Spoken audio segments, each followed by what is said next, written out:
Money reveals you. Let's just say the truth about what a lot of people don't like. Money reveals the true you. It does not change you. When I started getting a lot of money, or when I started the business, let's say, it quickly exposed my relationship with money, and it showed me that how I relate with money is who I am. It showed my trust issues, my impatience issues, my control issues, and most importantly, my generosity issues. I am someone who likes helping people, and so that was not left behind. When money enters your life, your personality enters with it. So if your life or your personality is very chaotic, trust you me, if your world is chaotic, money is not going to fix the mess. It's just going to amplify it. And that is why a lot of people get money and they have a lot of money, but they're still suffering. It's because it's the same wounds they had before they made money. It's just now it's a different budget. And knowing that money reveals you, just see who you become when you have money. Like if you go out and spend a lot, it shows you are a generous person. And so if you don't heal that generosity wound, because generosity is a good thing, it brings blessings, you help people. But if you don't have boundaries and you just, it can actually break you. And so if now you get money when you in that generosity spirit, it means you will not know what happened. So you will get money today, and then there's that impulse, impulse decision making. Like, let me buy this, let me buy this. And that is why a lot of people actually get money and then they go broke in a few times, because money will expose you. It reveals the true you, the person you're hiding. And I remember, I don't know why I want to say this joke, but one of my mentors once told me, I was like, Brightstar, you are not humble. You just know how to play your cards right. And I asked him, why would you say that about me? And he told me, the time you will have money. Whenever you walk in a room, people will not need to be told that you're around. It will speak in your cars, it will speak in your clothes, it will speak in everything. That, like, people will just know a rich person has entered because you are a flashy person. Like, you want to dress up, you want to have. And I told him no, and he was like, that's just a truth. And now that I'm older, that time I was still a teen, now that I'm older, I look at it and I was like, he was actually right. It's just that I don't have a lot of money, and he was right to say I knew how to play my cards, because I know I don't have a lot of it. So I'm not gonna go buy expensive things and give myself pressure. So right now I'm very okay with, just living a very humble life. But if I had a lot of money, there will be signs. There will be signs. So yeah, the true you will always come out when you have money. Hello, online family. Welcome back to my YouTube channel. My name is Brightstar, and this one is just not another star. This one is beautiful, bold, brave, brilliant, bright, and a little extra. Bright by name, star by nature. Bright by name, bold by purpose. Built from grass to grace, rising through skies and refusing to dim. On this channel, I am not just Brightstar. I am your online bestie. Here, we laugh, we learn, and we shine together. So if you've ever lost your light, I hope you find a little bit of it here. And if you're here for the lessons, the laughter, or just a little extra, you are in the right place. Always remember, life is too short to dim your light. And that is why around here, it's all things bold, all things bright. Today, we are talking about money. Money is the one thing that can actually make an adult cry, beg, panic, pray to God, laugh, and make promises to God that they know they will not keep the moment they get that money. I am not here to shame you, okay? I am here as someone who's made money, lost money, borrowed money, paid money, got money, found myself without money, and through all those cycles, I learned from it. If money has ever made you feel anxious, depressed, in doubt, or it has ever made you feel emotional, don't worry, you're not alone. There are so many people. It's just that now when we are growing up, a lot of us are not taught about money, so we are ashamed. We are ashamed to own up whatever it is that we are going through. And you are not alone, okay? Like, you need to know you're not alone. I am not here to shame you about money.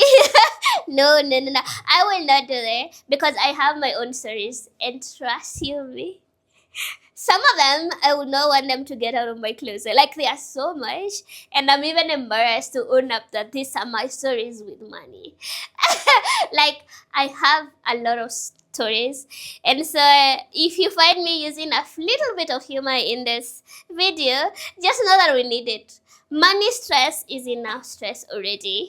Okay, it's a lot of stress by itself, so there's no way I'm gonna talk about it without us laughing. So I want you to relax and just reflect, where are you with money at the moment? And even before we go on, I need you to know the truth that money is just not numbers, okay? Money is just not numbers.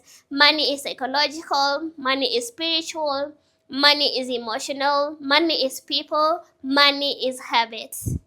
So if you stay to the end of this video, you are going to learn maybe a few things, some of them that you already know, but others maybe you did not know or you're not aware. So sit with me and let's talk about lessons that I wished I knew about money, or lessons that I'm still learning about money. Making money is harder than keeping money. This one humbled me. A lot of people talk about making money, but very few people talk about keeping money. Making money is hard. I am not disputing that. But keeping money is actually 10 times harder. I feel like laughing on this one because, oh.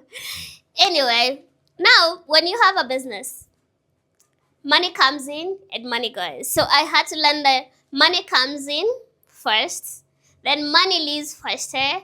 And if you're not intentional about it, you'll always wonder where your money went to. At some point, I had to sit down with myself and stop telling myself that I don't know where my money went to. Because let's just be honest, money does not work. It does not have legs. It just doesn't disappear.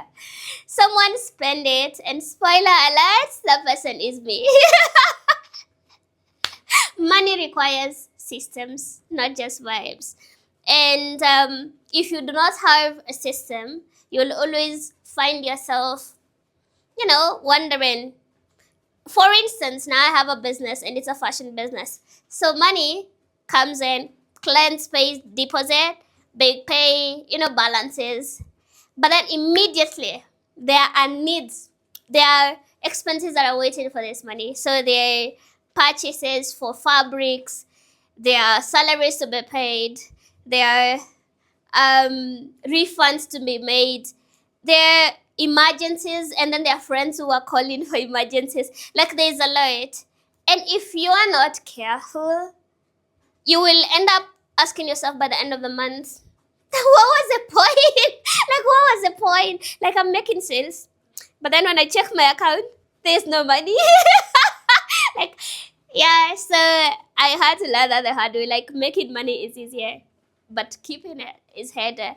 And that is how you learn the hardest way and understand that income is not wealth. Cash flow is life. Cash flow actually matters more than big numbers. Being wealthy is not saying I received 50,000 today. It's actually saying I received 50,000 today, and after subtracting the expenses and everything else, this is what is left in the account. And let's just be honest. Looking rich and actually being financially stable are cousins. They're not twins. You can make a lot of money and be very stressed. You can also make modest money and be peaceful. Cash flow is what matters, like consistency, predictability, and control. You have to know what is coming in, what is going out, and what is staying. No myths, no prayers, no, it's just numbers and facts. And I, I know we say we trust in God, but actually, God works with numbers, not confusion. So you have to know your numbers very well. You have to know what is staying, and you have to know where everything is going, because that matters more than the money that hits your account. Debt is a tool, but ignorance is dangerous. Debt is a tool, a very powerful tool for that matter. However, if it's not used well, it can also be a source of problem. Debt without strategy equals to slavery. And if you have to go the debt way, have a clear purpose. Like it has to have a strategy of why are you taking the loan? Like write down why are you taking the loan? Have a clear purpose. Like I'm taking this loan to do this. It should have a repayment plan. Like when do you intend to pay? You should also have like source of payment. Like where are you getting the money to fund this debts? That is good. It can push your business. It can give you the cash flow you need. It can actually build you in a very big way. But it should not be used to impress people, to fund lifestyles, or to hide insecurity. You just have to know that debt is supposed to push you forward. But if you don't borrow without a strategy or a plan, you are going to face the music. And I wish we had more conversations around debt, because if you start a business without understanding how powerful debt is, it can just like really, really drain you. You have to understand that debt is supposed to it's supposed to be used to prosper you. It's not supposed to use you to impress people, especially because no one has ever been impressed enough to pay a loan for you. They always get impressed, but for what? So if you're starting a business or you're trying to build something, you need to avoid that. And if you have to take a debt, make sure it goes to something that generates you money. And when I was starting, I was actually taking debt to pay something like rent. Like maybe we've not sold that month, so now I need money to pay rent, loan friends. And what happened is I had a lot of pressure. So I've learned that debt is powerful if used well, but it can also be a source of stress. So research widely, ask mentors, do whatever it is before you take any loan, because most of the time the interest also can be very high. So I wish I knew that. No, I'm blaming. I knew. I think I just didn't research well. So that's. Emergency funds are peace funds. Let's just be honest, okay? Life loves emergencies. Emergencies are always happening. Maybe your phone breaks, a staff quits, something happens at home, something just comes up, something needs repair, something needs your attention, and you had not budgeted for it. So if you do not have emergency fund, you're going to always be stressed, because every emergency will become a trauma thing, because it will leave your pocket harder than it to find it. Okay, I don't know whether that's the right English. And every cushion makes you feel depressed. So you need to have emergency funds. And for the longest, even when I started the business, I was not having emergency funds. I was always like operating from. But then you realize things happen that are out of your control, and it's constant, like once in a while. Having emergency funds gives you that peace. Like it gives you that peace to know, in case something comes up and needs like 10K, I have it in my emergency. And when you put your money in your emergency, it does not mean the small inconveniences is what you pick. No, you actually decide that money is just for emergencies and then for your peace. And then you can be able to operate. The reason why I did my own observation, and I realized in business, most of the people who come from very successful backgrounds, they are able to succeed faster than those who don't come from successful backgrounds. And not in a bad way. It's because most of them actually have the emergency fund at home in their parents. Like they know if something goes off, then I can call my dad or my mom for money. So it gives them the confidence to invest, for confidence to do things, knowing even if it goes wrong, I am not going home. I have emergency. So because now for you, maybe you don't have your dad or your mom to call. If you're like me, you need to have the emergency fund. It gives you peace, and it also gives you confidence to invest in more things, knowing in case things goes south, I have the next 6 months covered. People are the biggest financial risks. I know this is a little bit controversial, but let's me be honest. Some of my biggest losses were not business or things. It was people, trust issues, team issues, friends issues, family issues.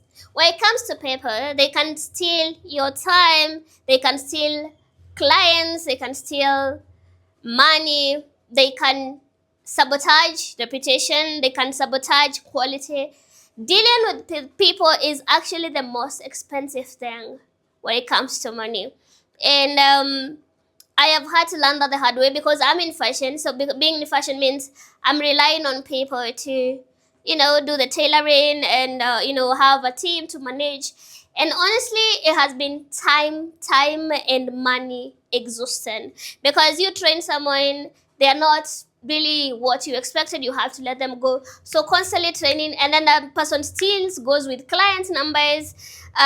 You again train someone else, they are not motivated as they're supposed to. It's emotionally engaging, like it's emotionally and financially expensive. And that is the biggest risk, especially if you're running a business or you want to start a business that depends on people. When you know that, you're gonna know that there's some money or some finances that you're gonna lose. And every person you bring to your team is actually a financial risk. That is something I didn't know when I started. I started when I was young, I was like a teen. But I did not know that having a team member is like adopting a child. If that person is sick, it's on you, whether you have work or not. If they need emergency, that's on you.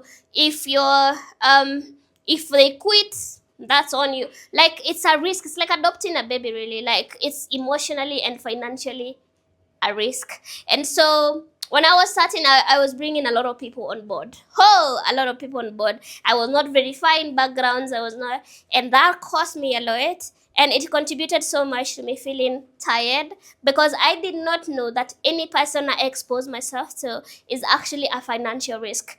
And of course, I would find myself spending so much, doing so much, and then also getting little in return. So nowadays, I am in a space where I'm working towards that. Like, before someone access me, it takes time. Like, I am not just accessible because I know everyone I bring on board as a team member is a risk. And yeah, so you need to know that, like, people, every person you have around you costs you money. So, especially the team members. So you need to, like, know that and be ready for it. And if possible, also have emergency for the team because, yeah, you will learn like it's a financial risk by itself. Money anxiety is normally a knowledge issue. If you don't track your money, for example, you will end up anxious. So if you find yourself with anxiety where you handling your money is concerned, it's because it's a knowledge issue. You don't know what came in, you don't know what left or what went out, you don't know what is left, you don't know what you owe, and you don't know what you owe people. When that kind of a situation happens, your mind your mind creates a horror movie. And clarity is powerful. Even when the number or what is left or whatever it is after you do the calculation, even when the number is painful, at least it's the truth, and the truth helps you. For the longest time, I used to think, I was having anxiety around money because, I didn't have it. But most of the time, it's because you cannot account for what you have and what when. So if you're running a business or you're planning to run a business or even your personal expenses at home, you need to have the knowledge. If you want to kill the anxiety that comes with having money or not having it, you really need to have the knowledge. Like, you need to know your numbers, get your numbers right. And you don't have to start with perfection. I used to think that I needed to be like an accountant For the longest time, I didn't want to run a business because I used to feel, I don't want numbers. I was not the best in maths. But now I'm grown. I'm like, okay, I was not afraid of numbers really. I was just afraid of the knowledge and the truth. And what that does, when the horror movies comes in your mind, now you get so scared.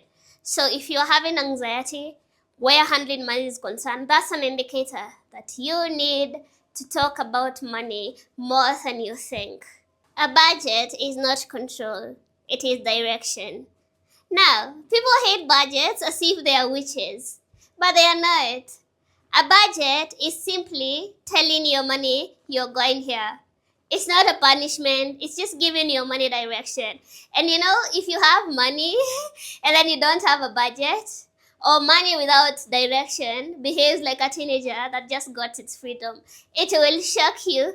It will shock you. So, I don't like budgets myself. For the longest time, I've struggled with it. But I've realized the few times that I've had a budget, it actually gives direction to what I will spend, and also it prepares my mind mentally. And having a business, honestly, you need a budget. You need a budget to what will go to the team, what will go to helping people, what will go. Like a budget will really give you direction. So if you're feeling your money is everywhere, have a simple budget. Like just start with a simple budget. You don't have to get it right, but try. And then as you grow, you keep on filling your budget and knowing what is it that you spend monthly. You might need to start with tracking first, like all your expenses, so that you can know what to give a budget to. And yeah, it will shock you if you do have a budget, because you will realize what peace that gives you. Money reveals your relationship with time. Every time I rushed, money punished me. I think it's sort of spiritual, or it's sort of deeply connected to understand that money is really related to patience. If you are always in a rush, you'll always pay extra. Fast money decisions or shortcuts are actually very expensive. Emotional spending, quick deals, fast money, you'll always pay extra. And if you're always in a hurry to make a financial decision, you'll always look desperate and thus become vulnerable. So, money needs you to take your time before you make a decision. It's like you have to always take time. If anyone is rushing you to make a deal or to spend money, that is not actually good money. Good money doesn't rush you. It's not like police. Good money will just, you'll have time to make the decisions. You don't have to jump and make decisions quickly. So I realized if you are ever broke, most of the time you will make rash decisions. But again, rash decisions always lead you to being broke. You have to take your time. Sometimes the best financial decision you can make for yourself is actually to slow down. Just slow down and don't make this decision quickly, because you will realize every time you make a decision quickly, something always goes wrong. So time is everything when it comes to money. You need to act first sometimes to make the money, but you also need, oh yeah, I think that's actually the best explanation. Act fast if it's an opportunity to make money, but act very slow if it's an opportunity to spend money, because your relationship with time and patience will actually determine if you can keep the money or not, and if you can multiply it. And shortcuts are always not the best deals. Good money making sometimes takes some time, and it's okay for you to be okay with that. Convenience is expensive. Small conveniences like daily cabs, quick fixes, constant small purchases, emergencies, they may not feel big at the moment. They may not feel big at the moment when you're doing them, but they add up. I have learned that convenience should be a choice once in a while, not a lifestyle. And as someone who comes from a background where I didn't have a lot of money, I value convenience more than I value money. So if I need to go somewhere, I'm gonna need to take that cab. But sometimes, if you do the calculation monthly, you realize you spend so much on one thing, and it did not feel like it when you're doing it because it was, small purchases here and there. Like, it wasn't something that you thought was making a difference, but it does. Like, when you eat out, like, it's okay to treat yourself. If your money is okay and you're paying everything and you're not struggling, it's okay. But remember, we're having a conversation about money. So if you're watching this video, you're probably trying to get your finances in order. So when you're trying to get your finances in order, those small conveniences, they should be a choice once in a while, but not a lifestyle until you are making enough to sustain that kind of a lifestyle. Lifestyle inflation is a silent thief. This one affects a lot of people.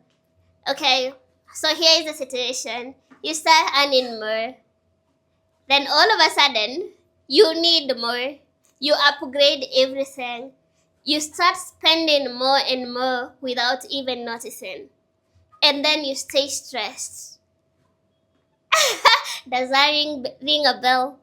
You see, sometimes we go through a lot, and especially after going through a lot, maybe you took so much time to get that job, or you took so much time to build that business, and so we need to treat ourselves. And that is okay because we deserve the nice things in life.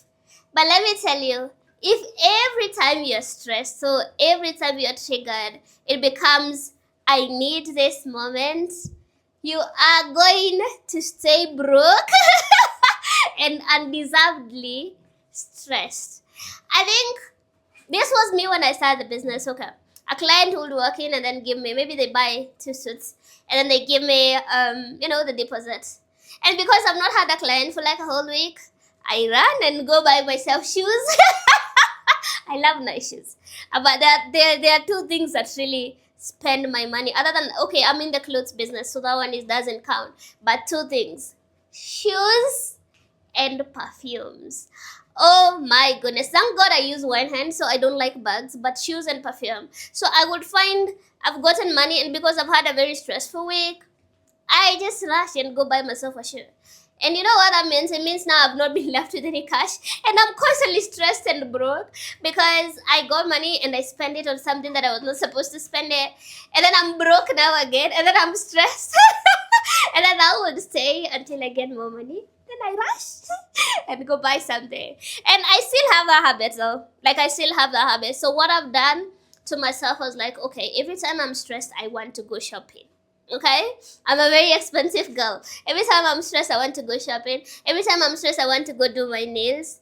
Every time I'm stressed, I want to go do my hair. And even when I do my hair and my nails, or buy myself shoes and perfumes, I'm always in a very good mood for like a whole week. Like, that is my therapy. So what I did was I limited. I said, I'm going to buy myself shoes twice a year. Like June and then December, because my birthday is on December. I'm a December baby, so I can buy myself shoes and perfume there, so I can have saved money and then go buy. So you can decide to, like, don't inflate your lifestyle, because if you are spending grows faster than your stability, you'll always be stressed. You either control spending or spending controls here. Some spending is not enjoyment. It's emotional regulation. Stress spending, revenge spending, let me reward myself spending. The challenge is, you reward yourself for surviving and having a hard time or going through tough times. And then you punish yourself with financial anxiety.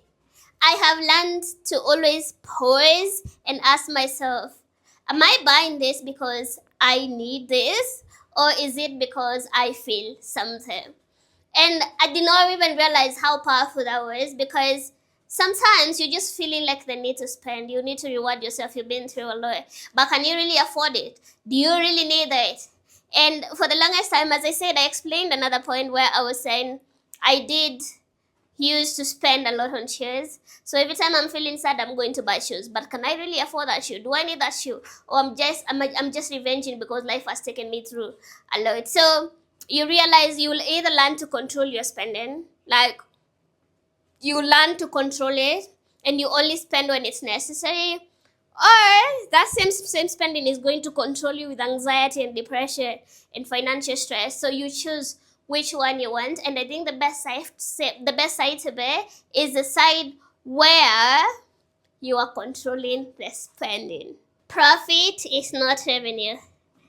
Let me say this, especially if you're a business owner. Every money that hits your phone, that is not your profit, that is revenue. And sometimes we confuse revenue and profit because you might get 20 clients and then you think, let's say 20 clients and every client has paid 10,000. So you will think you have all that money in the account, but the reality is that's revenue and that's not the money you have. And so for you to get profit, you have to subtract the operating cost, the overhead cost, purchases, mistakes, and life. What is left after everything has been taken care of? That is your profit. And I think that is why a lot of businesses are very busy and they're operating daily, but the owners are stressed. The owner is severely stressed because they keep on thinking they have money, but they don't have them because that money is the revenue. And I think it took me a while to figure out that, like to figure out that if if I have 20 clients, it does not mean that I have the amount of money that they gave me. That money belongs to the business.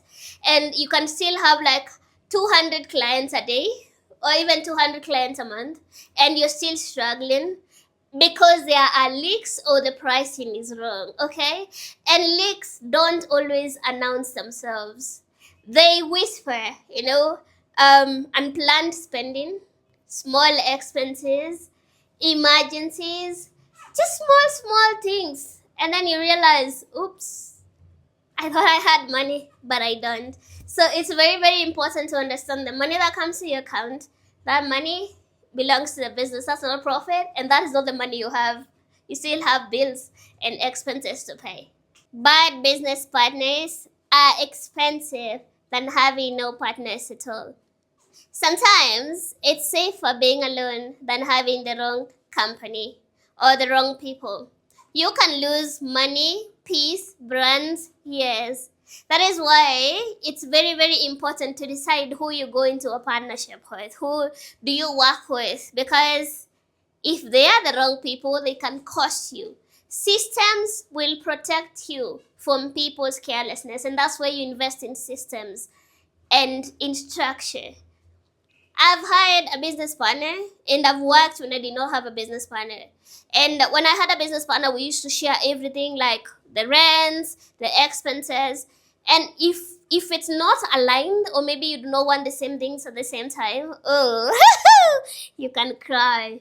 You're gonna cry. No, that's not good. Eh? You gotta survive or something like that. You can cry. And then so I left the partnership and I started buying by myself. And then it hit me again. Even if it's employees, even if it's people you are employing to work under you, you need to know that they are actually still like your partners. Like you might not be like paying everything 50-50, you might actually be paying them, but they are like your partners. Like they're supposed to, update sales, they're supposed to handle clients, they're supposed to help, they're supposed to tailor. So if it does not work, if it does not work, or they do not honor their partnership, it's better to work alone than to have even 2 or 3 people who are draining you. That's like the hardest lesson I had to learn. Like everyone you work with is like a partner. So you need to treat them like partner with respect, with honor, and then they need to treat your business as a partner. Because if they just work for the sake of working, it's better to not have people at all. And I think that is one thing that really hit me this year, where I started figuring out like if you are having people who are working for you and you're exhausted, it's so exhausting. And so I started looking at the businesses that I can invest that I do not need to directly involve myself with people. You realize like everyone who works for you or works with you is a partner. You cannot heal stress money by avoiding money. I used to avoid numbers when I'm overwhelmed. Not really, I used to, but I still do that sometimes. But it has been a healing in progress. Avoiding money or facing your money creates a lot of anxiety. I will tell myself, bills, not now. Expenses, I'll check tomorrow. That that is for next week. And the more I postponed, the more I got anxious and worried. My peace came when I started facing my daily expenses, my income, my debt. Tracking your daily expenses is very, very powerful. And I used to think, all these speakers who speak about money just lie to us. But the reality of it is that it's real. Even if it's messy, even if you track your expenses and you find it's very messy, at least it's real. And being real is where healing starts. So don't avoid. If you're there, do you know where your money goes to? Or do you just like every end month you're wondering, I'm getting money, but I don't know where this money is going to? It's something that I'm also like really trying to like track my daily expenses and face numbers even when I'm overwhelmed. Most of the time you don't want to face numbers because numbers will give you the reality. But always know that reality is what will teach you, what will heal you. So don't do that. Like, don't avoid money because you will not solve any problem. Just face it. Write it down. Every evening, sit down with yourself. Ask yourself, I got this amount of money. Where did it go today? And just have a conversation with yourself. It's rough. It's hard. But as you do it, you become more confident and you don't have anxiety because you know where your money is going to. Fraud targets hopeful people. Scams use emotions, urgency, fear, greed, hope. The rule is very simple. If it pressures you to make a decision very quickly, then it's suspicious. It took me a longer time to know that, like, almost everyone who scams you or who has scammed me, it's always an urgency matter. Like, they create the urgency. Like, I am stuck, I need this. Then you realize later it was actually a scam. So if you have a good heart and you still want to have a good relationship with money, you can have a 24-hour rule where if someone calls you and they need money immediately, you tell them, give me like 24 hours. By 24 hours, even if you make the decision to give them that money, it's very okay because your brain has processed it. But if you're pressured, greed, like you're told you will get a lot of profits at the end of it, or you're told, hope, like, if like there's conversations, or if someone tells you, it was urgent and maybe you had not budgeted for that money and then you give it out, that becomes now the issue. Like, for you to be good with money, you need to avoid the emotions part of it. Like, you need to be making very logical decisions and only listen to people when you're in a position to. Because let's say someone calls you very fast and like, hey, I need 10,000 shillings. And you have 10,000, but this 10,000 is for you to pay your rent or for you to do something, like you had planned for something. And this person tells you, I'll pay you tomorrow, like in 20,000 or with 2,000 on top. Or this person tells you, it's urgent, I'm stuck. Now, if you give up money, you're going to get anxiety because you will be left with no money and then this person will not pay in that one day. If they can fix it in that one day, they didn't need to borrow you. So you find if it's not out of emotion and you've made the decision yourself, then that's okay. But if you are hopeful, it's very hard to be good with money and get it from someone who's actually faced it. Mixing money with relationships without structure creates pain. Lending, borrowing, helping. If you don't have structure around it becomes emotional warfare. Love without structure leads to resentment. And I can actually relate to this because when I was starting out, I had moments where, not even when I was starting out, even recently, like as recently as last year, I've had moments where I borrowed from friends, okay? Maybe you're doing something. And if you're a dreamer or you're a successful person at a young age, people are always willing to lend you. As long as you ask, people are always willing to help. And they will not even ask it back, okay? Maybe you have a project you're finishing, or maybe it's a bad month. You will borrow to finish something, but they will not ask you. But you feel the pressure inside you. Even if you see their call and they're calling you just to check up on you, maybe someone just wants to say hi to you. You're like, they're asking for their money back. So that's emotional debt. And it's not like the best one. So right now, I believe in writing down, like agreeing the timelines, the repayment period. So if someone gives you money and then you pay it back, it normally builds a friendship to another level because they know they can trust you and they can always ask you for help. But if you don't, it kills friendships. I've even seen it in social media where people are dragging each other. People who used to be like best of friends, they're dragging each other because someone didn't pay money. So I've learned like money and relationship. Trend carefully. Trend carefully. Generosity without discernment becomes self-destruction. You can be kind, okay? But do not be everyone's financial savior. Oh, that's very personal to me. But generosity needs to be guided by wisdom. Because if your heart is soft and your boundaries are weak, people are going to drain you and still complain that you didn't give enough. When I started out in the business world, that was me. My heart was so soft. I wanted to save everybody. I remember even one of the people we were working with called me Mother Teresa. He was like, "You're running your business as if it's charity," and that's true. Like, for my background, I've been through a lot, and I wanted to save people. But then you realize as you grow, you cannot be saving everyone because most people are in the circumstances they are in because they've chosen to. Like, for instance, I don't drink, I don't party, I don't, so I always have some extra cash to spare. Then there's someone else who is drinking every weekend, partying every weekend. And then when they don't have money, the first person they call is you. So what you do, instead of you developing yourself, it actually becomes a financial pressure for you because you're trying to save everybody. And even you yourself, you do not have enough. You have to have wisdom when it comes to generosity. Like, help people who need help. Don't just help people for the sake of helping. Sorry, oh my goodness, I did that. I tried to save everyone. And you know what is funny? Is that when you try to save people, they come like, okay, you save someone the first time, then they come again the second time. So I noticed the pattern where even with the team members, there were those ones that I was trying to save. You realize there's one person who is constantly always asking, and then there are others who just know how to budget themselves.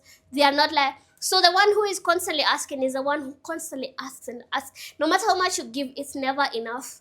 And people have a tendency of taking advantage if you have a generous heart. So you have to like protect it and have discernment. Know when someone is asking you because they really need it, and that one you need to help because we need to help. That's a law, even in the Bible.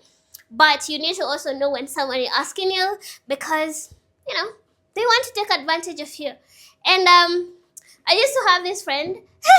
I don't like speaking about my friends in a negative light, but I used to have this friend who would borrow money, and money would be borrowed like, like an emergency, and maybe the house has been locked or something has happened.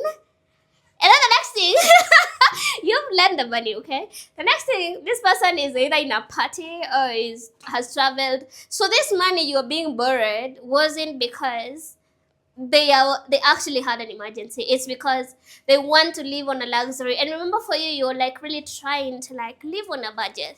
So I have a lot of stories on generosity. And because I have walked the path, like I've walked the path of trying to save everybody, and then it drained me. So I learned the importance, and I'm still on the journey. Still, like right now, I have boundaries. I can say no. Even when I'm doing this video today morning, it happened where I had to like, hey, wait a minute, I'm not in a position to like help. Give me like 2 to 3 days. So I give myself time, and I give myself like 24 hours, unless I really know someone. Like, there are people who, even there's some team members, if they need money, I'm gonna give them money immediately, because there are people who have their life together so much, and even if they're asking for little money, or they need something, or they have emergency like sickness or rent or what, you know it's genuine. So for those ones I do. But now for the general people, I had to reach a point and tell myself, okay, Brightstar, you're gonna give yourself 24 hours. Someone asks you for money, you're gonna tell them wait for 24 hours, and I see if it's possible or not. And then if after 24 hours I decide to go ahead and give you that money, it means I could afford it, and I will not be exhausted. I will not be drained. Like, I can actually afford it and just be left knowing, even if they don't pay it back, it's okay. And so even when I give out money nowadays, I give it from a point of I'm giving a friend, okay? So you will refund me that money, but I will never ask you. That's how I operate. Like, I don't give money that I'm expecting back. So if I give someone 20,000, it's like they'll say they'll pay back. Cool. I'm gonna sit, but I'm gonna write it down like a gift, like a donation, because expecting people to pay you back when you have a good heart, it's going to go down. So enough of my stories. What are yours? Why can't you share yours with me? Boundaries are a financial strategy. Some people are financially stuck because they cannot say no. They cannot say no to unnecessary demands, urgent requests, risks, that need to be like pressure. When you start saying no, you will start looking selfish to those who benefited from your lack of boundaries. But let them think what they want. Your future needs protection. Now, you're making money, okay? Most people who are actually financially stuck are people who are actually making money. Yeah? So you're making money. But you are the to-go person to everybody. When your sickly family member calls, you say, yes, let me send it to you. When your friends are stuck, they call, you say, yes, let me do it for you. When everyone calls, you're actually like their to-go-to person. So you can't say no. Is that you? Are you guilty of that? I know you are. I can tell by how you are reacting to this video. Like, I can see your facial expressions. Like, you're like, yeah, that's me. And you know what? Sadly, there's a saying that says, takers have no limits. So givers, you better protect yourself. That's just the truth. So if you do not have boundaries and you know when to say no, then you'll always be at a disadvantage and financially stuck, because people will keep on asking and asking, and you'll keep on giving and giving. So if you want to like go somewhere, or you have a goal that you need to achieve, you need to know that boundaries boundaries are a financial strategy. You need them.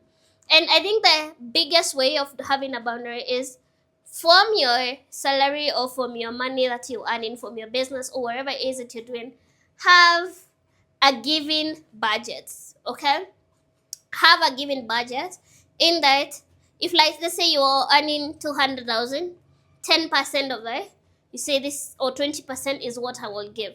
So in case that given reserve is over, anyone else who calls you after that, you don't give them anything, because your amount to give out is over.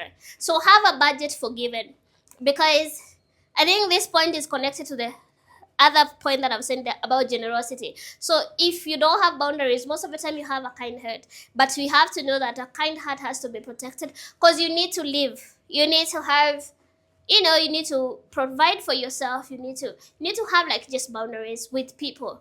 And yeah, that will take some time if you're a giver without boundaries, but you can always learn, because we need you. When you're financially okay, then you're also able to do more things and earn more money, and also increase your giving budget.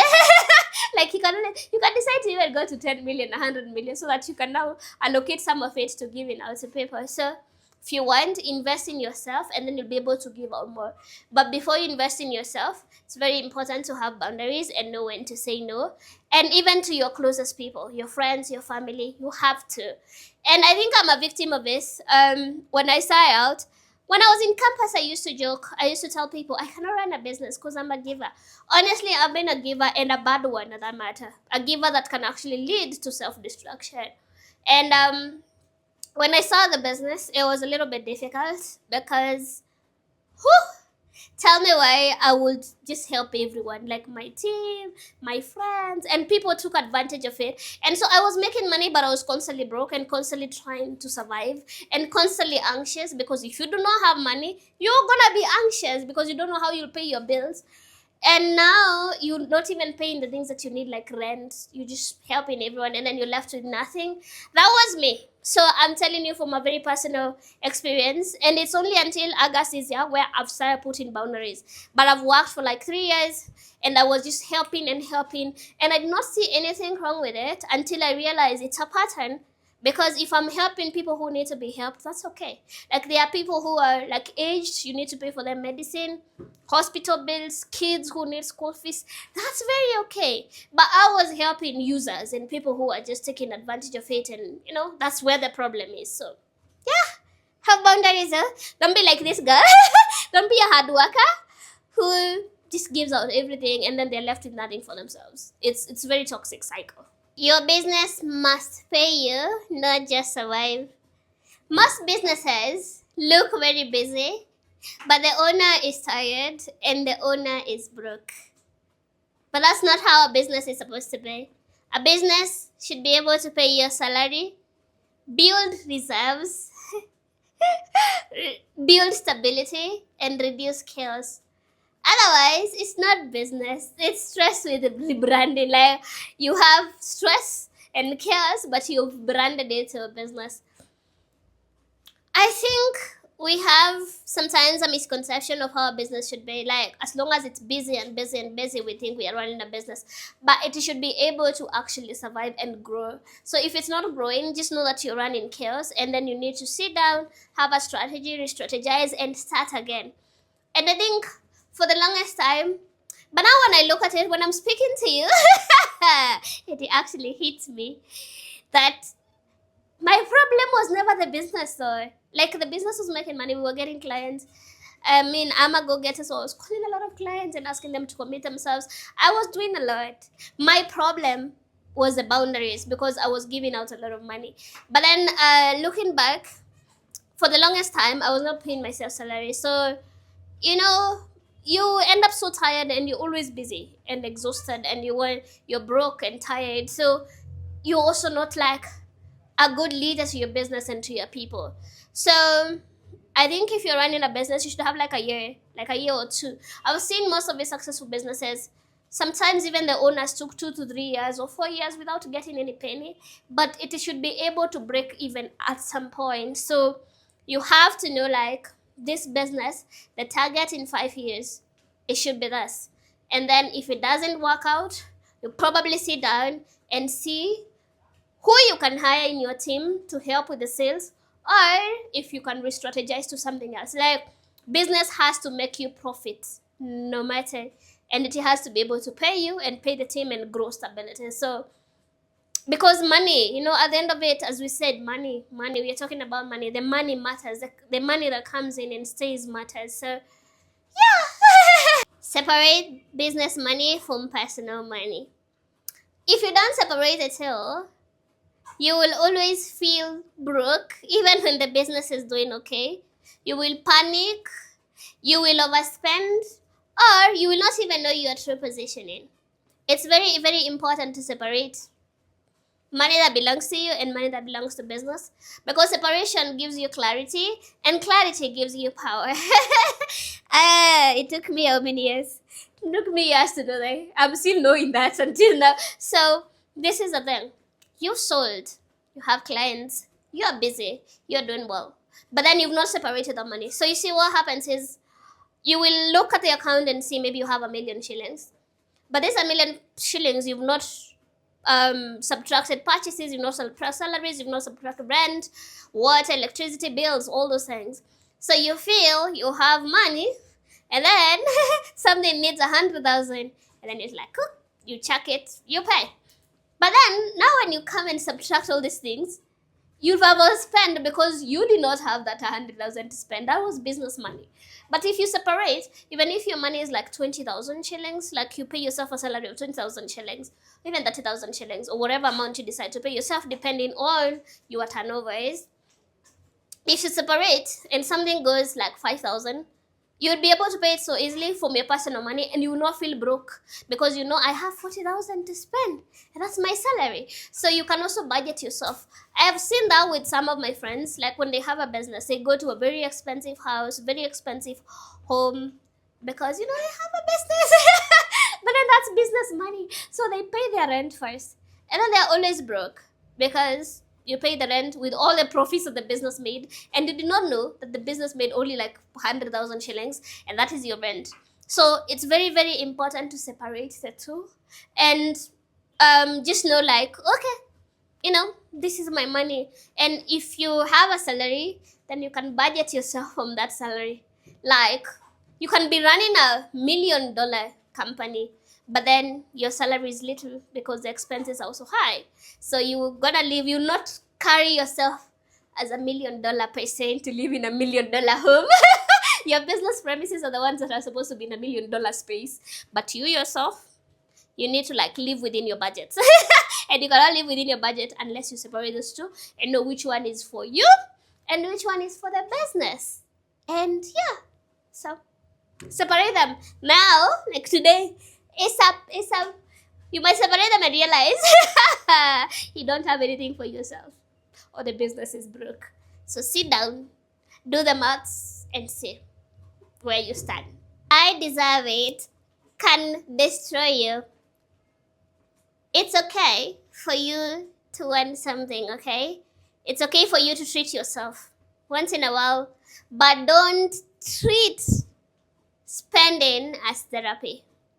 You know, let's say anytime you're stressed, you spend, you feel guilty, you get stressed 10 times again. That cycle is very, very expensive. It's okay to treat yourself when you can afford it, but you can also build healthy treats, like healthy rewards for yourself anytime you achieve something. Healthy rewards look like a rest, a walk, a treat within your budget, even a planned surprise for yourself. And by that I mean, if you like shoes, you can plan for it, or you can buy shoes that are within the budget that you have, but not randomly spend and then you're stressed, and then it becomes like a cycle and a cycle and a cycle. So I deserve it. It's good. You deserve it. And I've even watched a lot of millionaires, and they say when they're starting out, because they don't have money, they cut off a lot of expenditures, and then they decide, you know, when my business reaches this particular point, I am going to get money and get that money out, and then I now treat myself, you know. Like you'll find a millionaire running a million company, but then they're living in a very small house until this business makes a particular amount of money. Then now they can get out some money and treat themselves. So it means you have to like plan for it, have a budget, and everything else should be reinvested in the business. Like, you know, you deserve it, yes. But when do you need this? Like, it should not be today. You can deserve it. Like, even for me, I know I deserve to live like a princess, you know. I have very expensive things, but then I know it's not now. Maybe in future. I can wake up today. I don't have a car yet. I don't have a car yet, yeah. But I also live in Kenya, so don't try that. I think in US you need a car. But I'm saying in Kenya, I don't have a car yet. Like, but then I can wake up today and just go decide, go get a car. I mean, when you have a business and you have cash flow, banks can give you any car that you want, any amount. Like, even if I want like a 20 million car, I can get it today. Like, I just go and sign the papers. But then I do not need it because I'm more or less an Indo person. So I've decided, I know I deserve a big vehicle. I deserve to work somewhere and people are like, hey, who is that young girl? But then not now. Maybe, a year from now. Like, not now. So you need to know you deserve it. I know I deserve the best things. Like, I'm expensive, but I deserve those things. I deserve those long wigs. I deserve those, expensive designer clothes. I deserve all these things. But not now. When is the timing? It's very, very important for you to know so that it does not destroy you and you don't feel like by any money you get, you just need to like spend it. It's not therapy. Pay for therapy, say it's cheaper than using spending as your therapist. Yeah. Or it's even better, come and listen to me online. You don't need a therapist, it's free. You gotta listen to it. I'm gonna make you laugh. And then you're gonna forget your problems instead of going to spend your money at shopping. Financial confidence comes from evidence. Confidence is not motivational talks or quotes. Confidence is proof. When you track, save, budget, plan, and follow your system, you build something very, very important. That is self-trust. And self-trust is financial confidence. When you can trust in yourself, your system, your everything that you build, and you have numbers and you have proof, it's going to give you a lot of confidence to even do the next day. Like even if you want to invest in another business, you know the numbers, you've been tracking, you've been saving, you know what to invest in, you know what to do. Like you have confidence because you know what's going on in your business. And I've realized that is about money, okay? But even in life, like even when I came to do this video, when I started, I was a little bit anxious because I am not so conversant with the money issue, because I've always been that person who is avoiding money. Like the money talks, I don't like it. You know, I was born where I was told, you know, a lot of money makes you an evil person. So I am not so confident to talk about money. But the more I've researched, the more I've, you know, watched speakers, I've watched business people, I've watched interviews, the more I have felt confident to talk to you about it. So that tells you confidence is in the evidence. Like I have evidence where it's just not my experiences that I'm sharing. Mostly are my experiences because I'm a business person, but I'm also sharing something I've researched. Now I'm confident, and I have a very squeaky voice. My voice is like really high. So when I'm not confident, I get anxious and my voice goes high. But now because I'm confident and I have facts on the table, I am able to control my voice. And that just goes the same thing as money. When you know what's going on in your business, when you have it, when you know, even if it's little, like the clarity that you have it, it gives you confidence to even look for investors if you want them, or confidence to like look for partnerships, or confidence for even borrowing money to invest in your business. Confidence. I remember when I was starting out, there was a time I really wanted investors, and then they would ask me, how many suits did you sell in a month? I did not know. Like I did not have any number. So what that makes, it makes me so unconfident and so unsure if I need to ask for someone for help. So but now if someone asks me, how many suits did you sell last month? And I know, I'll be very confident. So yeah, if you want to be confident in anything, and because today's topic is money, you just have to have numbers, like proof. Like build self-trust in yourself. Like research, understand, hire the right people if you have to, fire the wrong people if you have to, but you need to have the proof of what you're doing so that you can even have the motivation to wake up and come and do the business, knowing, hey, it's making me this amount of money. Environment matters more than people admit. Who you listen to, what you normalize, what your circle does with money. If your environment normalizes chaos, you're going to remain chaotic with your finances. And I mean, we don't talk about this much, but that's just the truth. Your circle, your environment will actually dictate how much money you can have, how much money you can keep. And it's just like that. There's a saying that says if you're friends with five people and they are broke, then you're gonna be the sixth broke person. But if you're friends with five people and they're millionaires, then you're gonna be the sixth millionaire. And that's just the truth. Like the people you keep around you, their habits of money matters more than you care to admit. And I think part of the reason why I really struggled with finances is that I started in the wrong circle. I said I don't like talking about my friends, but in this video, if you're my friend and you watch this, hey, please forgive me. I did not mean to attack you, but I started in the wrong circle, and this is it. Like when I started the business, the people who was surrounding me, they were lifeists, okay? So they were like really, really, spendthrifts. And remember, this I'm just new in the business world, and this person also, or these people, have not been in business for so long, so they don't have like the wealth to spend, but they are actually spending. So I found myself being borrowed money so much. Like, I'm the one who is the stable one in this environment. I'm the one who is not partying, who is not drinking. So I'm the one who always has some money. And because we're in the same environment, they know when I have money. They know when I've sold. When they know when I've made a sale. So that environment was so chaotic where money is concerned. It was like super, super chaotic. That environment was so chaotic. And then I thought I could stabilize by being the sane person. But you know what I meant? It actually drowned me. It drowned me in that I was also constantly broke, constantly borrowing, constantly like in debt, because I am trying to be a sane person in a chaotic environment. And even when I left the environment, I was in debt, and it's because the people who I started with were living that lifestyle, and it took me so much time to stabilize. And until today, like, you see the problem with chaos, it takes time for you to be okay. So until today, like, it's a time I'm like, okay, I feel like I can breathe. I can, but then it gave me the debt cycle. The way you borrow here, you pay here, you borrow. That was really really a very not so good experience for me. And so I'm even very intentional with the friends I keep. And even a few months ago, I made this friend, and she is also a lifeist. That's why I said my friends need to forgive me. But then anyway, she's also a lifeist. So we went like to a few places together, like 2 or 3 places, and I knew I'm done. I knew I'm out, because at the moment I am not in a position to spend a lot of money, because I'm trying to like stabilize myself and build my future, and I have a lot of bills to pay.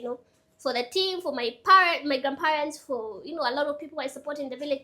I have a lot of bills that I pay. So understanding myself and knowing that I can only be in an environment that encourages me to save money or encourages me to make more money was key to my freedom. So anytime I make a friend and I realize they are so much about spending, I know this is not my circle. Like, I know we can be friends, I can support you once in a while, but I cannot be part of these events, and I cannot be part of this spending wagon, because I'm not in a position to.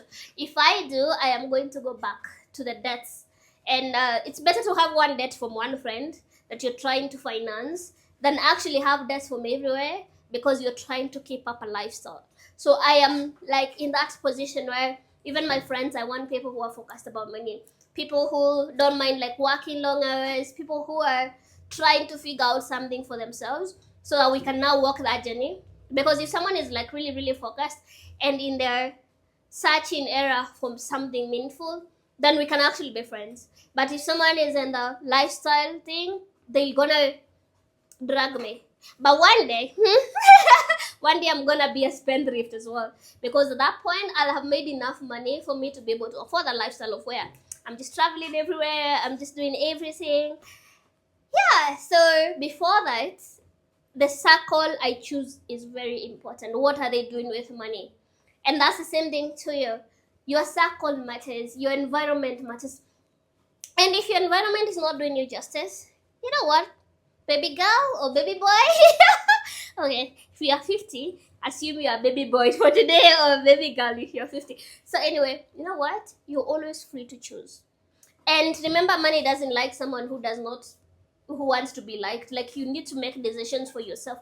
You need to protect your future. So you need to make a decision today, like, my circle, my environment, if it's not working for me, I am leaving, and I'm gonna go to a circle that actually builds me.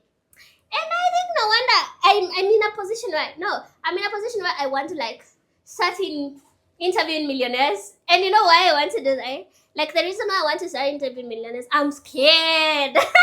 I am scared. Like, walking up to random people and asking them questions, that's like my dream thing. But also that's very scary, because it's gonna toughen me up. But the reason why I want that to happen is that I want to build my circles to be millionaires. Like, I want to be in their circle, and I cannot be in their circle if I'm not one of them. And I was not lucky to be born as one of them. So I need to find my way to penetrate to where they are, because you become like your circle. So if my dream is to be a millionaire, billionaire, I need that circle. And I need to get out there and get them. And I'm like, I don't know. A plan beats motivation. Motivation comes and goes. A plan stays. Systems beat feelings. When it comes to money, the plan matters more than motivation. Like, what plan? Because if you have a plan, then you're gonna stick to that plan, whether you're motivated or not, because you know where you want to go to. Okay, you know, if your plan is to like get 1,000,000 shillings, you are going to stick to the plan of getting 1,000,000 shillings, even when you're not motivated to do anything. So I think a lot of people decide to make money when they are motivated to make money, but then they don't have any plans, they don't have any systems. So this is just a feeling. You know, motivation is a feeling. Like, you'll wake up today and say, I am motivated to be the first millionaire in the family. That's a feeling, okay? You're feeling you need to be the first millionaire in the family. So if you don't sit down and come with a plan, have a system, like how are you going to achieve this, and be disciplined enough to stick to your motivation, to stick to your plan, tomorrow, again, you'll wake up and then something will tell you, hey, you know what? You're just a son of a poor person. You know, you cannot do it. And then you got to believe the feeling, because you depended on motivation. And I've seen there, like honestly, like today, I didn't feel like doing this video. I had a very rough morning. But then the plan is to like do a video every day, at least one video. And even if it's not every day, at least 2 days, like at least 3 to 4 videos a week. That means if I start a video today, today's on a Monday, I don't finish it today, I can finish it tomorrow on Tuesday.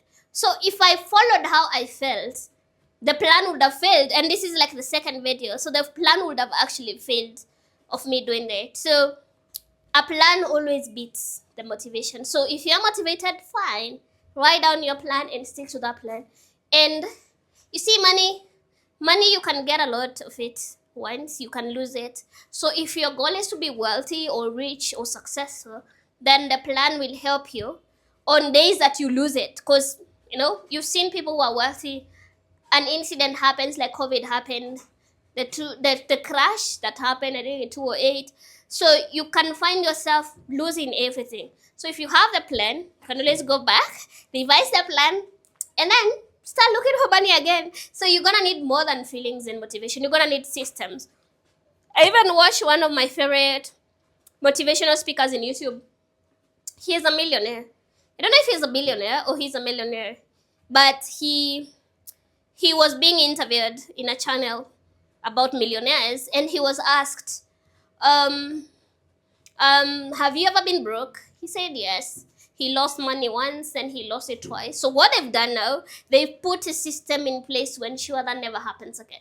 I got that statement. I was like, okay, systems. So you see, he's been broke and he's learned from it, so he put systems. So money needs system. For you to grow from $1, $2 to 10 to 20 to 100 is because you need systems in place. Wealth is built in seasons. Some seasons you build, some seasons you recover, some seasons you harvest. Don't compare your recovery seasons with someone else's harvest seasons. I think that's like one of the hardest lessons I had to learn, and we all have to learn. We are all going through this journey, but in different seasons. So if, for instance, you have a business and now all the money that you have is going to build, to build it. So there's someone else who probably started a business 5 years ago. So now he has money for harvesting. And now for you, you're trying to like build, so you're recovering in the process.